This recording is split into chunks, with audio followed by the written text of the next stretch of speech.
Hari ini saya akan memulai dengan suatu pernyataan, satu statement bahwa setiap orang membutuhkan orang lain dan tempat untuk dapat bertumbuh dan berdampak.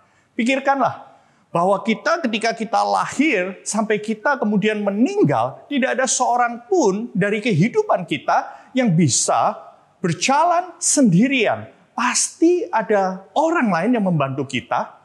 Dan ada suatu tempat di mana dipakai di dalam kehidupan kita, entah itu hanya karena satu alasan, atau pada satu musim tertentu, atau dalam kehidupan kita, seumur hidup kita. Kita bisa make friends, kita bisa memiliki keluarga, bahkan kita hidup dalam komunitas. Nah, seorang psikologis, dia mengatakan bahwa dalam kehidupan manusia, dia memiliki konflik sosial di tiap masa, di setiap stage dalam kehidupan mereka, bahkan di dalam transisi demi transisi dalam kehidupan mereka, mereka membutuhkan orang lain dan membutuhkan tempat supaya dia bisa merasa secure dan bisa terus bertumbuh, baik secara fisik maupun secara emosi. Nah, contoh ketika umur 0 sampai 1 tahun, konflik sosial yang mereka miliki adalah masalah trust. Bagaimana dia bisa trust orang-orang sekitar kita. Orang-orang waktu bayi umur 0 sampai 1 tahun, peran orang yang paling dibutuhkan itu sebenarnya adalah mamanya.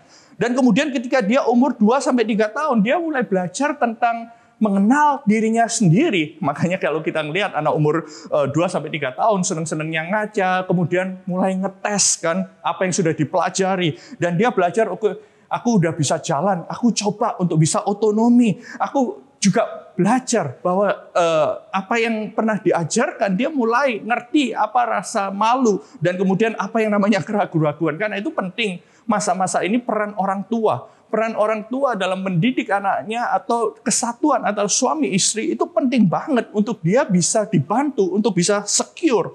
Nah, ketika dia umur 3 sampai 6 tahun, ini masa-masa sebelum sekolah, dia mulai belajar tentang apa yang namanya inisiatif, atau dia belajar tentang apa rasa bersalah. Dia tahu ketika dia melawan apa yang dikatakan oleh orang tuanya. Karena itu dia butuh family secara keseluruhan, keluarga, sehingga dia bisa tahu bagaimana dia bergerak. Dia perlu yang namanya boundaries, apa yang dipikirkan, apa yang menjadi rule, apa yang disepakati di dalam keluarga itu. Nah, ketika dia masuk masa SD 7 sampai 12 tahun, dia mulai belajar tentang yang namanya inferiority, siapa lebih hebat, siapa yang lebih juara, siapa yang oh iya ya, aku kok cuma juara 3, aku juara 5 dan lain sebagainya. Justru itu di saat-saat itulah dia butuh sekolah dan dia butuh neighborhood yang tepat, orang-orang di lingkungan tertentu, sehingga dia bisa melihat bagaimana dia bisa mulai mengenal dunia ini. Nah, waktu dia masuk masa remaja, SMP, SMA, 12 sampai 18 tahun, dia mulai belajar tentang namanya identity. Dia belajar tentang namanya ego. Dia belajar tentang namanya role di dalam kehidupan ini. Makanya penting untuk dia mengenal teman yang tepat, peer. Karena akan ada yang namanya peer pressure. Dan dia perlu role model. Makanya di tempat ini di FGF Surabaya, youth, kita memiliki youth mentor. Peran Anda itu penting banget karena mereka sedang bertanya tentang jati diri mereka. Aku bisa jadi apa sih kalau besar? Dan penting untuk kita selalu ada orang yang menemani kehidupan mereka. Nah, usia 20 sampai 30 atau yang profesional, mereka udah mulai belajar tentang apa artinya cinta, mengasihi. Dia mulai belajar tentang artinya intimacy atau isolation. Dia belajar tentang mencari pasangan hidup, teman-teman yang tepat yang bisa membuat mereka lebih maju. Dan pertanyaannya adalah bagaimana aku bisa mengasihi orang lain. Dan ketika dia lebih dewasa lagi, usia 30 sampai 50 itu adalah usia-usia produktif, di mana dia belajar tentang membuat hidup ini berarti. Tempatku ini ada di mana sih? Bagaimana aku bisa membuat perbedaan? Dan ketika dia di atas 50 tahun atau orang yang usia lanjut, dia akan bertanya gitu ya, apa yang aku sudah lakukan ini sudah cukup enggak? Yang aku tinggalkan untuk anak-anakku, mungkin untuk cucuku, bagaimana aku bisa meninggalkan legacy di dalam kehidupan kita. Setiap dari kita, secara fisik, kita membutuhkan orang lain, kita membutuhkan tempat untuk kita bisa bertumbuh dan berdampak, atau kita kenal dengan nama live loud. Nah, secara spiritual pun demikian. Gak ada seorang pun kita bisa bertumbuh seorang diri. Makanya kita percaya, walaupun selama 1,5 tahun terakhir ini kita harus melakukan secara virtual, tapi kita tetap membutuhkan teman itu untuk bertemu.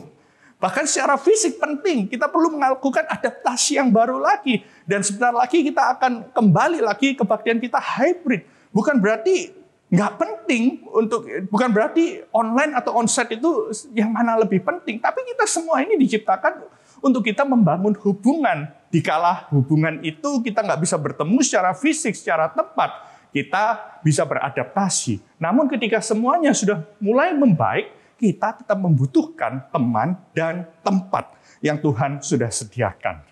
Nah, hari ini saya ingin membahas bagaimana Tuhan membawa setiap orang di dalam kehidupan kita, atau Tuhan mengizinkan kita melalui masa-masa atau tempat tertentu supaya kita itu bisa terus bertumbuh secara rohani. Hari ini kita akan belajar dari Rasul Paulus. Tahukah Anda Rasul Paulus ini adalah penulis 14 dari 27 kitab Perjanjian Baru, lebih dari separuh. Dan menariknya, dia ini adalah bukan murid Kristus di awal-awal, bukan termasuk 12 orang murid Yesus. Dia nggak bertemu secara langsung, secara muka dengan Tuhan Yesus. Bahkan dia pembenci pengikut Kristus di awal kehidupannya dia. Dia benci banget. Dia menganiaya pengikut Kristus. Namun dia ditangkap oleh Tuhan. Kasih karunia Tuhan itu menangkap kehidupannya. Sehingga dia bisa mengatakan bahwa apa yang dulu dianggap untung, itu rugi. Yang dulu adalah rugi, kemudian menjadi keuntungan bagi dirinya sendiri karena pengenalan akan Kristus. Yuk kita baca sama-sama dalam Filipi pasal 3, ayat 4 sampai 10. Kita sama-sama bisa melihat, tetapi apa yang dahulu merupakan keuntungan bagiku, kuanggap rugi karena Kristus. Malahan segala sesuatu kuanggap rugi karena pengenalan akan Kristus Yesus. Tuhanku lebih mulia daripada semuanya itu. Oleh karena dialah aku telah melepaskan semuanya itu dan menganggapnya sampah supaya aku memperoleh Kristus. Dan dia mengatakan dia terus berada di dalam dia bukan dengan kebenaranku sendiri. Karena mentaati hukum Taurat, melainkan dengan kebenaran karena kepercayaan kepada Kristus dan kebenaran yang dianugerahkan Allah berdasarkan kepercayaan. Sehingga dia bisa ngasih kepada setiap orang itu kata-kata demikian. Dia mengatakan, yang ku kehendaki adalah mengenal dia dan kuasa kebangkitannya dan persekutuan dengan penderitaannya, di mana aku menjadi serupa dalam kematiannya. Let's talk about kehidupan Paulus. Dia mengatakan di ayat keempat, dia katakan, sekalipun aku juga alasan untuk menaruh percaya kepada hal-hal lahiriah, aku menaruh percaya pada hal yang lahiriah. Yang dulu dianggap untung itu hal-hal yang bersifat lahiriah sebelum mengenal Kristus. Dia mengatakan, aku ini orang Yahudi yang asli, orang Ibrani yang asli, disunat pada hari ke-8, dan dia adalah seorang Farisi. Dan dia katakan, kegiatanku, apa yang dianggap rugi, adalah penganiaya jemaat. Karena tentang kebenaran dalam mentaati hukum Taurat, dia tidak bercacat. Let's think about this. Bagaimana perubahan, transformasi yang besar terjadi dalam kehidupan Paulus, ini mengalami transisi demi transisi di dalam kehidupannya. Yang dulu dianggapnya untung di masa lalu, itu dianggap rugi sekarang. Dan sekarang dia punya new gain atau keuntungan yang baru. Ketika dulu dia membangga-banggakan kehidupannya dia sebagai orang Ibrani, suku Benyamin, dianggap rugi karena pengenalannya, karena sekarang dia udah mengenal Kristus. Yang dulu kerjaannya sebagai orang Farisi, itu dianggap sebagai keuntungan, kebanggaan. Tapi itu rugi karena dia sudah menerima kasih karunia. Yang dulunya dia adalah penganiaya pengikut Kristus, sekarang dia adalah pemberita Injil, misionaris. Paulus yang lama, dia memiliki self-righteousness, kebenaran sendiri. Tapi dia mengatakan di sini, aku ini mentaati. Dia ini seorang yang ikut, dia muridnya Gamaliel, dia ikut Sanhedrin, dia klub ahli Taurat.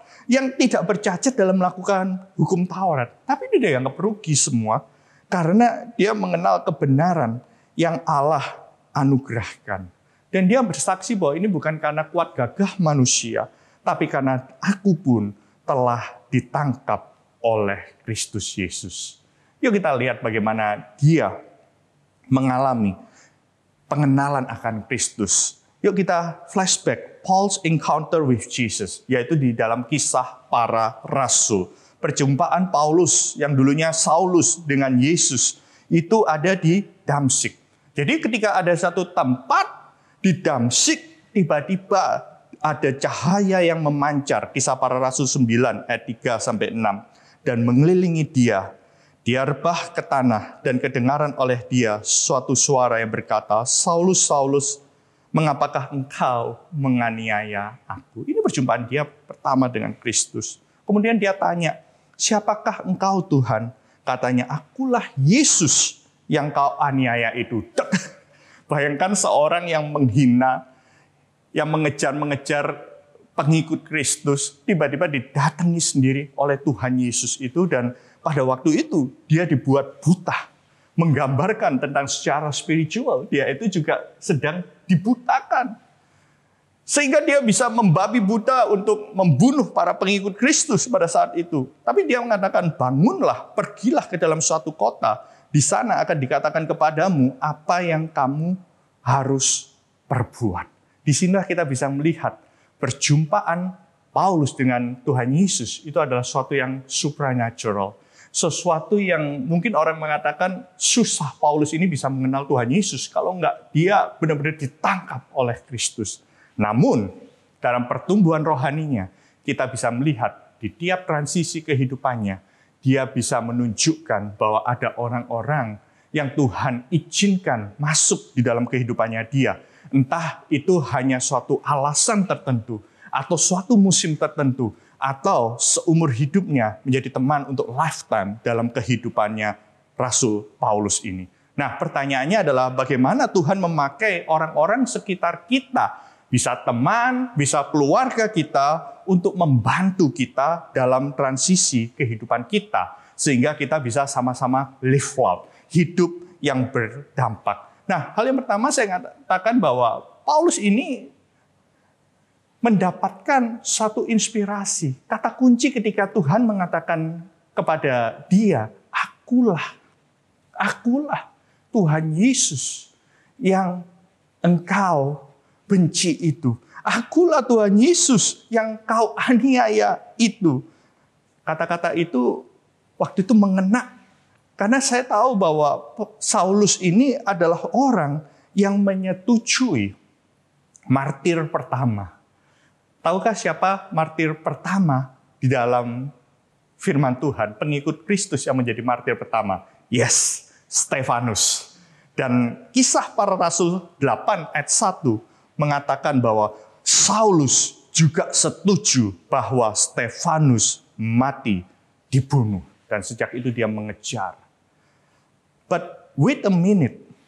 Stefanus ini menginspirasi kehidupan Paulus bukan waktu Stefanus ini hidup, tapi waktu cara matinya Stefanus ini. Can you imagine? Paulus dari mana bisa mengatakan bahwa bagiku hidup ada Kristus, mati adalah keuntungan, bahwa segala sesuatu kutinggalkan, walaupun dia nggak kenal. Tahukah bahwa ada orang-orang sekitar kita yang menginspirasi kehidupan kita, walaupun mungkin kita waktu itu masih jauh dari Tuhan, ataupun mungkin kita nggak gitu kenal sama orang tersebut. Ini yang Tuhan pakai pertama dalam kehidupan Saulus atau Paulus, yaitu martir yang pertama ini. Di sana dia lihat, waktu di Kisah Para Rasul 7 ayat 55, mengatakan bahwa Stefanus yang penuh dengan Roh Kudus menatap ke langit, lalu melihat kemuliaan Allah dan Yesus berdiri. Berapa kali Anda cek di dalam firman Tuhan? Biasanya mengatakan apa? Yesus duduk di sebelah kanan Allah Bapa. Tapi Paulus atau Saulus waktu itu melihat dengan mata kepala sendiri. Waktu Stefanus dia akan mati. Dia melihat sesuatu yang berbeda. Tidak ada ketakutan, dengan tenang. Bahkan dia mengatakan, aku melihat Tuhan Yesus berdiri. Saya waktu melihat ini, wow. Berdiri berbicara mengenai Tuhan Yesus honored, dimuliakan dalam kehidupan Stefanus ini. Dan Stefanus mengatakan bahwa sungguh aku melihat langit yang terbuka dan anak manusia berdiri di sebelah kanan Allah. Hari ini saya mengajak kita merenungkan siapa yang pernah menginspirasi kehidupan Anda. Mungkin dia datang cuman just for a reason, suatu alasan. Mungkin Anda ketemu mungkin dalam suatu acara misi, Anda nggak kenal-kenal banget, Anda mengenal dia dari jauh, tapi dampak perkataannya itu sungguh mengena atas kehidupan Anda. Mungkin Anda pernah mungkin sakit keras dan ketemu seorang dokter dan Anda ditolong. Dan Anda tanya, kenapa kok kamu mau menolong orang ini? Dan mungkin yang membuat Anda kagum bukan karena kehebatannya dia dalam dunia kedokteran, tapi mungkin alasan why dia melakukan itu. Oh, mungkin karena dia pernah mengalami keluarga yang mengidap sakit keras dan Anda kagum. Wow, one day aku mau hidup untuk impact. Aku mau jadi orang yang punya alasan, strong conviction dengan apa yang dia lakukan. Saya masih ingat ketika tahun 96. Saya waktu itu akan berangkat, mungkin 2 minggu sebelum saya berangkat ke Seattle untuk sekolah pada waktu itu. Ada seorang hamba Tuhan, saya datang ke sebuah gereja dan kemudian ada seorang hamba Tuhan yang saya kenal. Tapi saya sampai saat ini juga nggak berhubungan secara intens sama dia, nggak pernah ngobrol lagi sejak itu karena dia datang waktu itu, dia cuma tanya, how are you? Dan apa yang aku bisa doakan buat kamu? Dan dia berdoa buat saya sebelum ke Seattle. Dan dia mengatakan gini, Raymond, kamu dikirim, kamu sekolah nanti. Kamu itu bukan untuk dirimu. Tapi kamu dipersiapkan untuk melayani Tuhan. Dan kamu dipersiapkan untuk bangsa ini. Ini yang dia ngomongin. Jangan pernah berpikir untuk kamu tinggal di sana selamanya. Sampai benar-benar Tuhan itu menyuruh kamu. Dia katakan, kamu harus balik. Karena bangsa ini butuh orang-orang pintar. Dan kamu itu pintar. Sampai saat itu membekas dalam hati saya. Walaupun saya nggak pernah ketemu lagi. Maksudnya secara langsung mengatakan, pendeta saya sudah balik nih ke Indonesia. Tapi itu yang saya pegang. Sampai pada waktu masa-masa krisis sekalipun saya mengatakan, oh iya ya, the reason. Orang ini memberikan dampak, memberikan inspirasi. Kalau kamu punya kesempatan, waktu itu dia ngomong, orang yang bisa kesempatan ke luar negeri itu paling cuma 1-2% tahun 96. Kalau kamu punya kesempatan, kamu harus kembali dan membangun kembali Indonesia. Dan itu menginspirasi saya. Walaupun saya nggak intens ketemu, setelah ketemu itu saya nggak pernah telepon dia lagi. Tapi ada orang-orang dalam kehidupan kita yang memberikan inspirasi. Mungkin Anda tahu dari buku, dari TV. Tapi Anda mengatakan bahwa orang ini datang dalam kehidupan saya just for a reason, untuk mengingatkan satu hal tentang panggilan saya dalam kehidupan saya. Dan aku appreciate bahwa Tuhan mempertemukan aku dengan orang semacam ini. That's how Stefanus ini memberikan dampak dalam kehidupan Paulus, karena dia melihat bukan dari hidupnya Stefanus, tapi dari cara matinya yang sampai memuliakan Allah. Hal yang kedua, transisi yang kedua adalah ketika Saulus ini bertobat, dia bertemu dengan seseorang yang menuntun dia dan menerima dia apa adanya. Dia ketemu, kalau tadi kita bicara mengenai Paulus, dia melihat Stefanus waktu di Yerusalem di awal-awal tersebut. Tapi dia ada suatu tempat, yaitu namanya Damsyik. Ada seorang yang bernama Ananias. Yuk kita lihat di ayat ke-10 dari Kisah Para Rasul 9. Dia adalah murid Tuhan. Dan firman Tuhan kepadanya dalam suatu penglihatan, Ananias, jawablah, ya Tuhan, ini aku. Firman Tuhan, mari pergilah ke jalan yang bernama jalan lurus. Gimana Tuhan bekerja? Kita nggak ada yang tahu.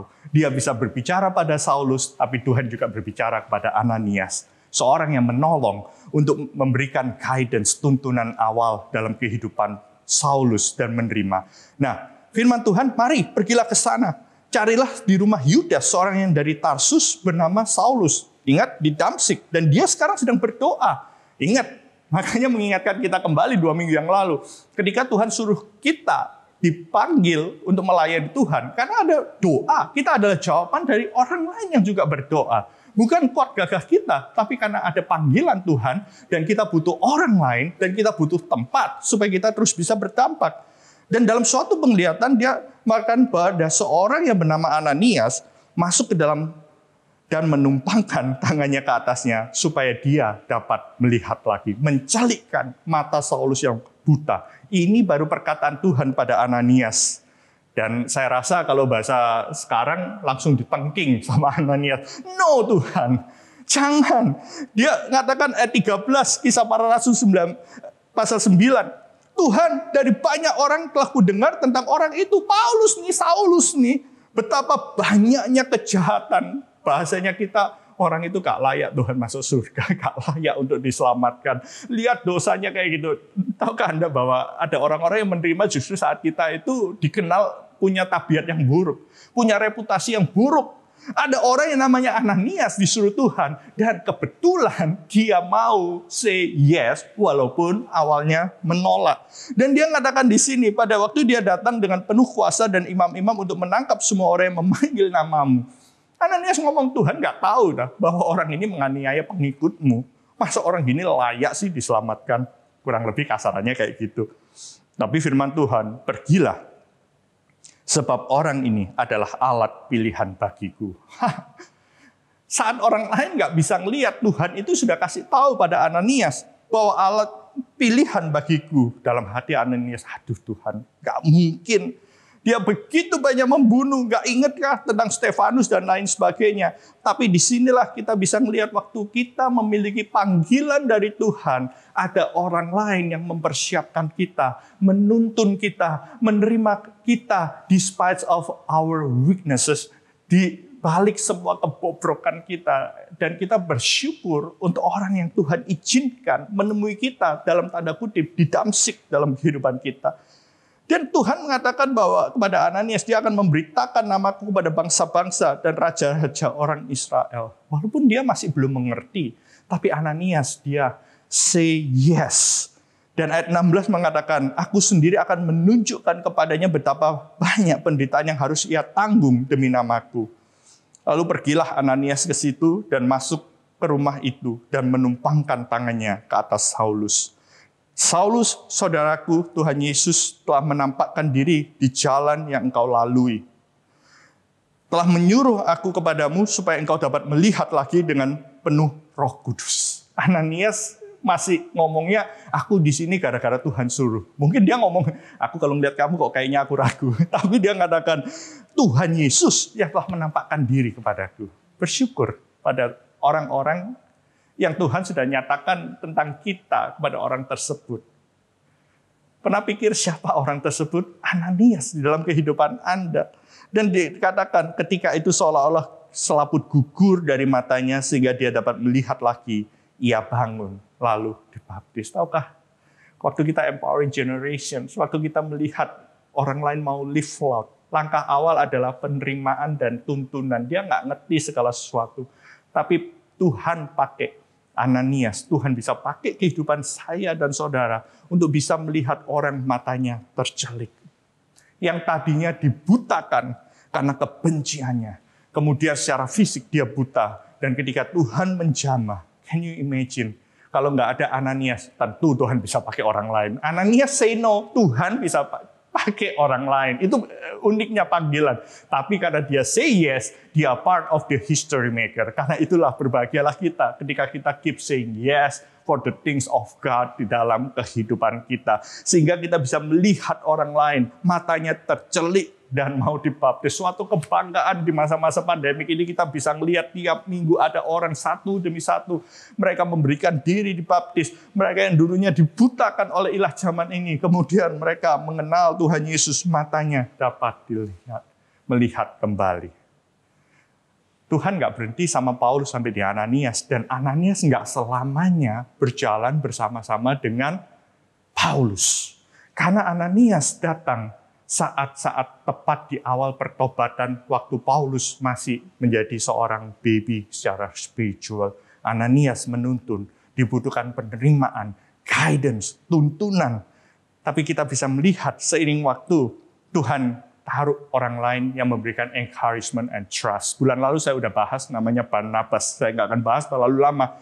Tapi ada orang-orang yang memberikan dorongan, encouragement and trust dalam kehidupan kita. Coba kita lihat Kisah Para Rasul 9 ayat 26 sampai 27. Setibanya di Yerusalem, Paulus mencoba menggabungkan diri kepada murid-muridnya dan semuanya takut kepadanya.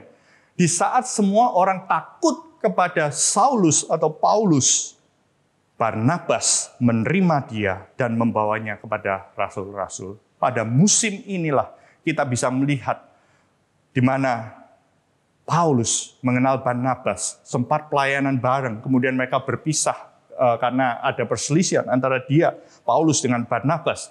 Tapi fungsi orang yang Tuhan tempatkan pada waktu Paulus di momen saat dia membutuhkan kepercayaan dari seorang pembunuh, ingin jadi pemberita Injil. Nggak semudah itu orang percaya kepadanya. Dia harus membuktikan.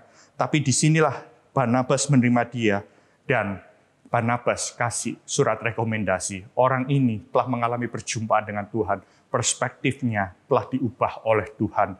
Cara dia mendengar suara Tuhan, dia udah pernah mendengar suara dari Tuhan. Sehingga dia pendengarannya udah dijamah oleh Tuhan. Sehingga dia sudah berubah, dan disitulah peran Barnabas dengan keberaniannya. Sampai pada waktu itu, Paulus mengajar di Damsyik dalam nama Yesus. Yang mengajar pertama Paulus untuk berani keluar dari zona nyaman untuk memberitakan Injil. Ada peran Barnabas pada saat itu. Bicara soal panggilan Tuhan, saya mengalami ada orang-orang yang datang menginspirasi hidup saya. Tapi ada orang yang memberikan inspirasi kepada saya seumur hidup, yang mementor saya. Saya boleh katakan itu adalah orang tua saya. Sejak kecil memberikan saya values, boundaries, bagaimana hidup, live right di hadapan Tuhan. Untuk bisa hidup benar, dia yang menginspirasi.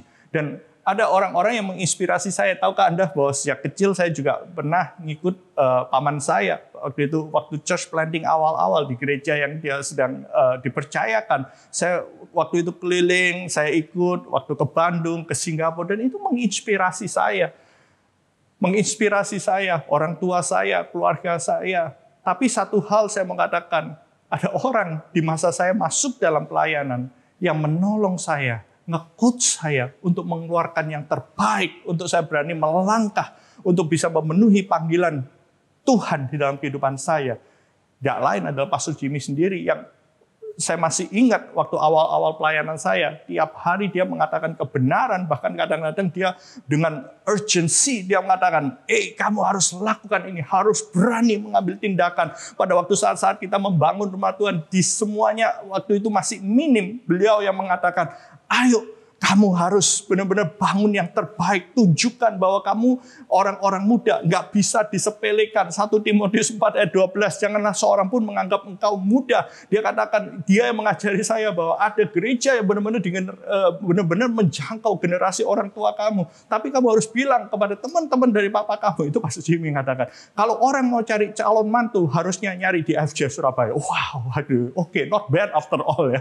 Walaupun waktu itu kita nggak bisa mengumpulkan orang-orang tua, tapi ada suatu market, tanda kutip, yang Pastor Jimmy sempat ngomong dan dikatakan, mereka mau muda nggak bisa, kamu bisa tua nanti di kemudian. Wow, itu saya nggak pernah lupa. Orang yang menginspirasi dan memberikan encouragement dan trust di dalam kehidupan saya. Di setiap musim, dalam saya menghadapi transisi, seiring berjalannya dengan waktu, Tuhan tambahkan orang-orang yang mengajarkan saya untuk mengembalakan new generation, generasi waktu itu Y, generasi milenial Y, dan kemudian generasi Z mungkin saat ini. Setiap perjalanan, Tuhan kasih orang, dan Tuhan tempatkan saya pada suatu musim dalam transition tertentu. Jangan pernah ragu akan panggilan Tuhan dalam kehidupan Anda. Tapi remember, engkau butuh orang dan engkau butuh tempat di mana engkau bisa bertumbuh dan berdampak. Dan yang terakhir, saya mau katakan ada fungsi. Seiring waktu Paulus, dia pelayanan misinya dia berkembang. Dia mulai melakukan perjalanan misi kemana-mana. Ada orang yang kita perlu punya dalam kehidupan kita, yaitu seorang burden bearer. Nah, saya mau perkenalkan perkataan ini. Orang di mana bisa berbagi beban. Tahukah Anda, begitu banyak orang kenal, menjadi teman, karena visi Anda, karena impian Anda. Tapi saya berdoa buat Anda, kita semua jemaat Tuhan di tempat ini, ataupun siapapun kita yang punya para leader yang memimpin orang lain, jangan pernah puas hanya memiliki vision bearer, orang yang carry our vision. People is our mission, empowering generation, yang bersama-sama dengan kita. Tapi kita perlu punya yang namanya burden bearer, orang yang bisa menanggung beban kita, especially Anda para leaders. Kita perlu punya teman, dan ini orang-orang yang Tuhan taruh dalam kehidupan kita for a lifetime. Saya mau perkenalkan, waktu Paulus, salah satunya adalah Silas, seorang burden bearer. Dia mengalami the worst, dia mengalami hal yang terburuk. Kisah Para Rasul 16, yuk kita baca ayat 23-26. Paulus dan Silas karena Injil, mereka berkali-kali didera, mereka dilemparkan ke dalam penjara. Kepala penjara diperintahkan untuk menjaga mereka dengan sungguh-sungguh. Bisa bayangkan? Banyak orang ketika visi menjadi kenyataan, mereka bisa jadi vision bearer. Mereka bisa happy, wah akhirnya bisa punya gedung, akhirnya jemaat nambah banyak, akhirnya kita bisa accomplish something. Tapi siapa teman kita pada saat kita berkali-kali didera, dilemparkan dalam penjara? Orang yang bisa ikut menanggung beban kita saat kita at the lowest of our life. Bahkan kepala penjara disuruh menjaganya. Kepala penjara memasukkan mereka ke ruang penjara yang paling tengah, membelenggu kaki mereka ke dalam pasungan yang kuat. Tahukah Anda, saya pernah baca sebuah artikel mengenai solitary confinement. Itu adalah suatu tempat untuk kasus-kasus tertentu di Amerika atau di Meksiko. Seorang yang mungkin kejahatannya itu luar biasa, mereka ditaruh suatu tempat yang namanya solitary confinement. Itu luasnya mungkin cuma 2x1, kali 2x1, cuma ada jendela, semua ada di sana. Kalau Anda bisa melihat fotonya, sungguh tempat yang nggak enak supaya orang itu memikirkan keadaannya sendiri. Yang paling worst adalah orang tersebut harus ada di dalam ruangan ini 23 jam sehari. Pernah bayangkan, kita selama pandemik di rumah aja kita gelisah. Padahal rumah kita mungkin lebih dari 2x2, lebih dari 2x3. Ini cuma satu kamar Anda bisa melihat, dan air yang keluar itu dikit. Dan di situ dikatakan ada orang yang 17 tahun di sana, ada orang yang 20 tahun di sana. Dan mereka tersiksa, mereka katakan tanpa ada apapun, dia cuma punya waktu 1 jam untuk keluar, untuk olahraga, dan untuk telepon kalaupun itu diizinkan. Itu aja sudah membuat begitu banyak orang gila, sakit jiwa. Karena yang mereka bisa dengarkan adalah suara mereka sendiri, sama orang-orang frustasi di sebelah-sebelah tembok mereka. 23 jam sehari, dia harus terkungkung. Saya bisa bayangkan, di masa saat ini pun keadaan terkungkung ini dalam solitary confinement, ini benar-benar sesuatu yang nggak enak. Nah, saya coba cari suasana ketika Paulus dan Silas di dalam penjara. Itu ruangannya kecil sekali, cuma ada satu jendela, ditambah kakinya dipasung seperti kayak gitu. Can you imagine? Di tengah kesendirian, kalau kita nggak punya burden bearer, kita akan frustasi, kita akan teriak-teriak, kita akan nangis, kita akan berteriak minta tolong, bahkan mungkin kita mempertanyakan di mana Tuhan di tengah-tengah penderitaan kita. Tapi ada seorang burden bearer, saya percaya Paulus dan Silas, mereka tumbuh dalam community. Di tengah-tengah penderitaan mereka, apa yang mereka lakukan? Menaikkan puji-pujian kepada Allah sampai semua orang. Kalau mungkin sebelah-sebelahnya biasanya dengar suara orang frustasi, teriak-teriak, maki-maki satu dengan yang lain. Orang hukuman lain mendengarkan suara pujian dan penyembahan. Ini pentingnya kita punya orang-orang yang bisa carry our burden. Terjadilah gempa bumi yang hebat sehingga sendi-sendi penjara itu goyah. Dan seketika itu terbukalah semua pintu dan terlepaslah semua belenggu mereka. Pernah bayangkan kalau ada penjara yang sedang lepas, karena gempa bumi, semua belenggu terlepas, semua orang akan ribut untuk melarikan diri. Tapi inilah keunikan. Dia karena bersama-sama Paulus berseru dengan suara nyaring, "Jangan celakakanlah dirimu sebab kami semua ada di sini." Kepala penjaranya frustasi, mungkin mau bunuh diri gara-gara melihat bahwa tawanannya bakal keluar. Tapi itulah kita bisa melihat Paulus dan Silas. Di tengah-tengah punya kesempatan, mereka tidak meninggalkan. Burden bearer, di masa-masa sulit, mereka tidak meninggalkan temannya. Mereka nggak meninggalkan orang lain. Karena dia mau menanggung beban itu bersama-sama. Dan kepala penjara itu menyuruh membawa suluh, lalu berlari masuk dengan gemetar, bawa senter kalau bahasa sekarang. Tersungkurlah dia di depan Paulus dan Silas. Yang mengantar mereka keluar sampai berkata, Tuhan, apa yang harus aku perbuat supaya aku selamat? Percayalah kepada Tuhan Yesus, engkau dan seisi rumah tanggamu akan diselamatkan. Seorang burden bearer, dia bisa melihat setiap situasi untuk bisa memberitakan Injil dan melihat keselamatan. Galatia 6 ayat 2 mengatakan, carry one another's burden. And in this way, you will fulfill the requirements of the law of Christ. This is the law of Christian love. Di saat-saat engkau bisa berbagi beban dengan sesamamu, engkau sedang memenuhi hukum Kristus. Saya bersyukur ketika 2 minggu yang lalu, untuk sekian kalinya, saya bersama-sama rekan tim pengembalaan dan L1 di FCF Surabaya ini.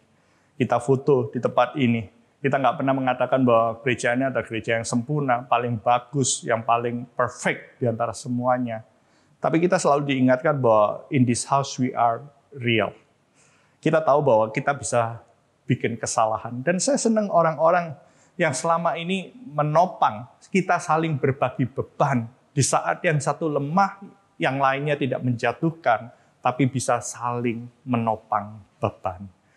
Dan saya berdoa, setiap kita punya orang-orang yang Tuhan kirim masuk dalam kehidupan kita untuk bisa kita berbagi beban. Tidak hanya for a reason, not only for a season, tapi for a lifetime, di mana kita bisa sharing life together. Seperti sebuah keluarga, kita ada di dalam keluarga, kita ada di dalam rumah Tuhan, di mana kita bisa saling berbagi beban, dan semua kita bisa saling dikuatkan.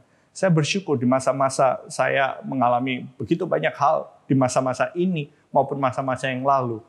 Tuhan taruh orang-orang yang ada di sekitar saya, teman-teman para pastoral, L1 yang selalu support. Di kala lain ada mereka yang merasa lemah, baik secara fisik, secara emosi. Disitulah kita saling membantu. Dan kita bisa melihat anak-anak kita tumbuh nanti secure. Waktu kita sama-sama melihat mereka, ketika mereka tahu bahwa kita tidak hanya bagus di mimbar, tapi kita dalam kehidupan kita saling support, membagi beban. Dan saya percaya the next generation, mereka akan melihat bahwa Tuhan bisa bekerja pada generasi mereka.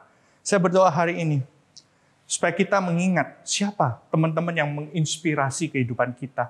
Siapa teman-teman kita atau orang yang menerima kita, menuntun kita. Mungkin hari ini mereka nggak ada, tapi kalau Anda masih kenal mereka, just say thank you pada mereka. Orang-orang yang memberikan encouragement terus, trust, walaupun nggak enak, dia maksa Anda untuk fulfill God's calling. Dan Anda bersyukur untuk orang-orang yang bisa setia sampai saat ini bersama-sama dengan Anda untuk berbagi beban satu dengan lainnya. Seorang mengatakan bahwa there are 3 types of friends in life. Dia katakan friends for a reason. Orang yang datang masuk dalam kehidupan kita hanya karena satu alasan. Atau friend for a season, mungkin ada dalam satu musim kehidupan kita. Tapi saya berdoa kita semua, teman-teman, kita di dalam gereja Tuhan di tempat ini, kita sama-sama menjadi teman untuk kita berbagi kehidupan kita for a lifetime. Tuhan kasih orang-orang, teman, keluarga, dan tempat untuk kita bisa live lot, berdampak. Mulai ingat siapa yang menginspirasi Anda, membawa Anda dekat pada Tuhan. Siapa yang menerima Anda, menuntun di awal perjumpaan Anda dengan Tuhan. Dan siapa yang memberikan dorongan dan kepercayaan.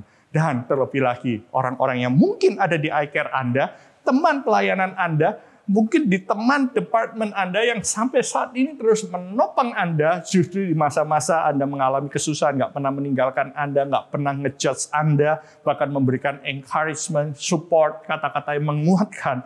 Bersyukur untuk Anda semua. Dan saya mengatakan, we are so thankful for all of you hari ini. Saya berdoa hari ini kita bisa bertumbuh, kita bisa live out sama-sama di dalam suatu tempat di mana Tuhan tempatkan di gereja ini, di mana Tuhan membuat kita bertumbuh dan terus memberikan dampak bagi dunia ini. Mari kita berdoa. Bapak berdoa Tuhan hari ini. Hamba berdoa khususnya buat kami Tuhan yang mungkin mengalami lemah Tuhan. Dalam musim kehidupan kami mengalami transisi Tuhan. Tapi saya percaya Tuhan hari ini Tuhan firman-Mu berbicara Tuhan. Engkau kirim Tuhan orang di dalam kehidupan kami Tuhan. Engkau izinkan Tuhan kami boleh berada dalam suatu tempat di musim ini Tuhan. Supaya kami bisa ditolong Tuhan. Tuhan berdoa Tuhan buat mereka mengalami transition in our life saat ini. Di dalam nama Yesus, Holy Spirit, speak to them, Lord Jesus. Engkau yang menjamah. Musim ini mungkin bukan musim yang paling baik dalam kehidupan kami. Tapi kami percaya Tuhan the best is yet to come Tuhan dalam kehidupan. Ketika Engkau izinkan kami boleh ada Tuhan di musim ini Tuhan. Engkau menyediakan segala yang kami perlukan. Engkau menyediakan orang-orang Tuhan yang akan berjalan bersama-sama dengan kami Tuhan. Supaya setiap kami memenuhi panggilan-Mu. Terima kasih Bapa. Mari kita angkat tangan kita di hadapan Tuhan.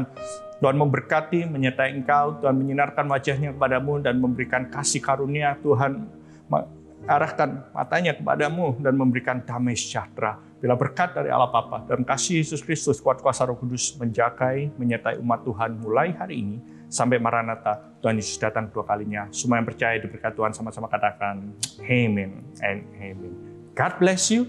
Jangan lupa untuk menghadiri iCare Anda masing-masing and we will see you on site next month. God bless you. Wah, luar biasa sekali Sunday Service kita pada hari ini. Teman-teman jangan lupa ikut iCare kita pada minggu ini. Bye-bye.